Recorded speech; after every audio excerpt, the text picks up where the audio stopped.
정책위 의장 최이배입니다.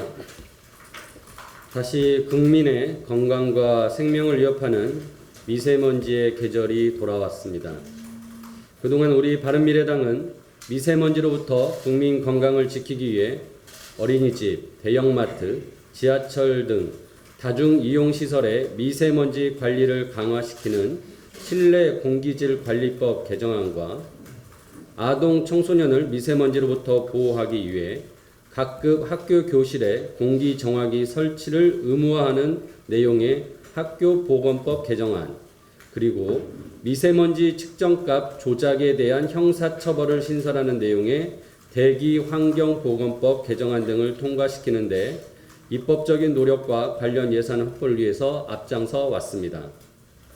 미세먼지 고농도기에는 중국발 미세먼지 등의 외부 요인이 60에서 80%를 차지한다고 합니다. 하지만 최소한 우리가 관리 가능한 국내 배출원의 통제를 위해 노후 경유차 교체 지원 등 정부의 노력에 국회도 적극 협조해 왔습니다. 문재인 대통령은 석탄 발전 비중을 줄이고 노후 석탄 발전소 가동을 중단시키겠다고 공약했습니다.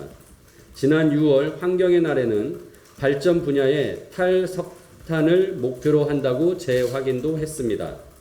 그런데 정부가 제출한 2020년 예산안을 보면 산업통상자원부에 무연탄 발전 지원 사업을 150억 원 편성했습니다. 이 사업은 2018년 8억 원에 불과했는데 올해는 94억 원으로 늘리더니 불과 2년 만에 20배 가까이 늘리는 것입니다. 유사하게 석탄 비축자산 구입 사업비도 2018년 10억 원에서 내년에는 170억 원으로 17배 늘려서 제출하였습니다. 발전 부분의 미세먼지 방출량은 국내 요인 비중에서 15%를 차지하는 것으로 경유차로 인한 미세먼지 발생량보다 많은 3위입니다. 그런데 무연탄 발전 지원과 석탄 비축자산 구입비로만 320억 원의 예산을 쓰겠다는 것입니다. 예산을 보면 정책을 알 수 있습니다. 국민들에게는 미세먼지와 온실가스 감축을 위한 석탄 비중을 줄이겠다고 공언하면서 관련 예산은 반대로 대폭 증가시키는 것은 앞뒤가 맞지 않는 언행이며 정부의 신뢰를 저하시키는 것입니다. 탄광지역 민심을 잡기 위해 대폭 예산을 증액시킨 것은 아닌가 의구심마저 듭니다. 물론 정부 보조금이 급격히 줄어들면 사양사업에 타격이 불가피합니다.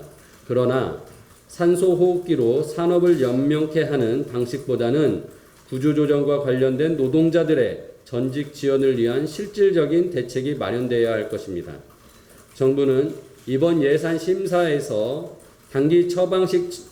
단기적인 땜빵식 처방을 대신하는 대신 합당한 대안을 제시할 것을 촉구합니다. 이상입니다.